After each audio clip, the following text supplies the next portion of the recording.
ഈ പുറംകടലിൽ കിടന്ന് കഷ്ടപ്പെടുന്നത് ആരാന്ന് നിങ്ങക്ക് മനസ്സിലായി? നമ്മുടെ പത്രോസാണ്, ഹീമോ പത്രോസേ. കൊറേ നേരമായി ഈ പരിപാടി തുടങ്ങിയിട്ട് ഇതുവരെ ഒരു മീൻ പോലും വല കയറിയിട്ടില്ല. അങ്ങനെ വലയിട്ട് പുള്ളിക്ക് വട്ടായപ്പോ പുള്ളി തിരിച്ചു പോരാന്നങ്ങ് തീരുമാനിച്ചു. വള്ളം കരക്കടുത്തപ്പോ നിക്കണ നമ്മുടെ കർത്താവ്. മീൻ വല്ലതും കിട്ടിയാടാ മകാന്? കർത്താവ് ചോദിച്ചു. മീൻ പോയിട്ട് ഒരു കൊളവാഴ പോലും കിട്ടിയില്ലെന്ന് പത്രോസും.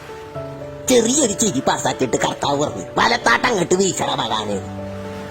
പിന്നെ പുറം കടലിൽ വീശിയിട്ട് കിട്ടിയില്ല. പിന്നെ നീ കര കൊണ്ടുവന്ന് വീശിയിട്ട് എന്തായാലും കർത്താവ് പറഞ്ഞല്ലേന്നോർത്ത് ഒരു വീശ അങ്ങോട്ട് വീശി.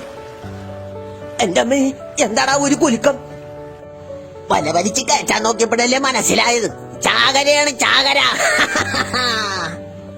കൂട്ടുകാരെ മുഴുവൻ വിളിച്ചു കൂട്ടി പത്രോസ് ഒരു വിധത്തില് വല വലിച്ച് വള്ളത്തിലിട്ടു. അവരുടെ സന്തോഷം കണ്ടപ്പോ കർത്താവിന് സന്തോഷായി. വള്ളത്തിൽ കിടക്കണ മീൻ കണ്ട് കിളി പോയി. പത്രോസ് കർത്താവിന്റെ മുമ്പിൽ മുട്ടുകുത്തി അങ്ങ് നിന്ന്. ഇത് കണ്ട് കർത്താവ് പത്രോസിനോട് ചോദിച്ചു, വലിയ പത്രാസൊന്നും കാണിക്കാണ്ട് കൂടെ പോന്തോ പത്രോസേന്ന്? കേട്ട വാരി കേക്കാത്ത വാരി പത്രോസും പിള്ളേരും കർത്താവിന്റെ കൂടെ അങ്ങ് കൂടി. അന്ന് തൊട്ട് ഇന്ന് വരെ പത്രോസും പിള്ളേരും കർത്താവിന്റെ കൂടെ തന്നെയാണ്. ചിലപ്പോ ഇതേപോലെ മീൻ കിട്ടാതെ നമ്മളും ഇതേപോലെ ഒരു നിപ്പങ്ങാട്ട് നിൽക്കും. അപ്പൊ കർത്താവ് വന്നേച്ചു പറയും, ഇടത്താട്ട വലത്താട്ട എങ്ങാട്ടെങ്കിലും ഒന്ന് വീശാൻ. അപ്പൊ തീരാവുന്ന പ്രശ്നങ്ങളെ നമ്മുടെയൊക്കെ ജീവിതത്തിലുള്ളൂ.